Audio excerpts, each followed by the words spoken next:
Hi, I'm Phil Svitek, 360 Creative Coach, and an amazing movie that is underrated in my opinion is called Parallel Mothers, starring Penelope Cruz. Now, in addition to its story, it utilizes various film techniques to tell its stories. And one of the techniques that it utilizes is this sort of custom fade out effect. And what I mean by this is, normally when you fade to black, the image itself goes to black in its entirety, right? Like everything's equal.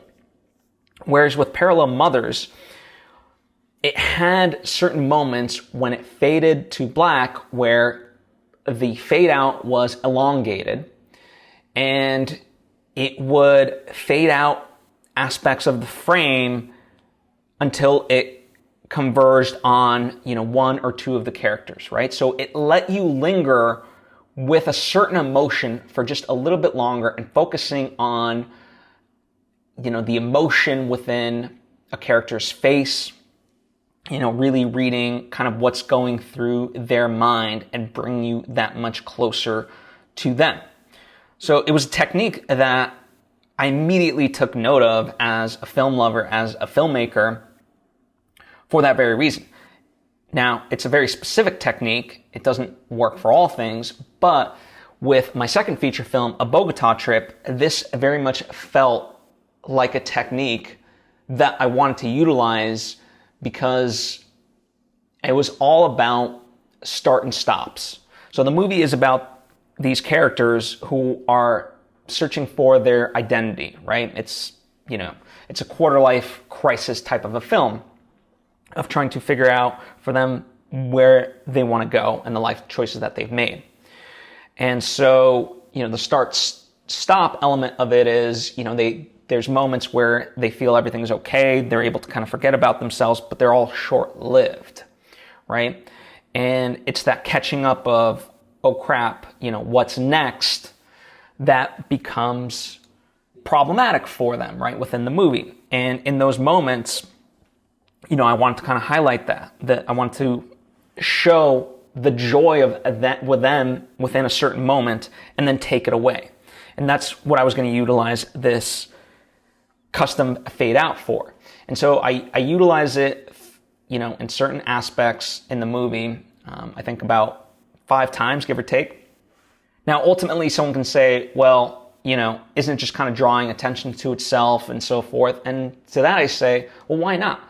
Yes, it's a stylistic choice, but it works in service of the movie, not just because it's cool. And, some people like it, other people don't.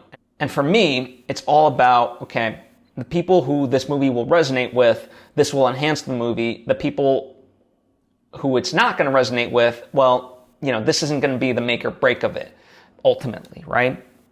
And so as artists, we have to be willing to fall on our swords every now and then. And as I said, for me, it was a very specific choice, but one that I think enhanced it. And certainly just doing a simple fade out effect would have been less time consuming, cheaper, and so forth. Especially, some of the moments that we chose to do this with are very action based, right? Whereas with Parallel Mothers, they're more subdued moments. For us, they were moments of, let's say, ecstasy, right? Pure action, pure joy. And so with that sort of movement, it was difficult to, track certain moments and stuff like that. But ultimately, again, it was worth it for us because it has that idea that I'm talking about. We focus the viewer, the audience, on very specific parts of the frame and essentially tell them like, hey, pay attention to this. This is important and, get something out of this. So that's why we chose to do it, and in the end, I think it works really well with the movie. It's not a choice that I would utilize for every single one of my movies, but with this one, it felt right. And so that's why we did it. But ultimately, the takeaway is, utilize stuff in your art that helps enhance what you're trying to say with the piece. And don't be afraid to fall on your sword. Not everyone's going to like every choice that you make, but that's okay. Who it's going to resonate with, they will understand. They will like it. So be bold.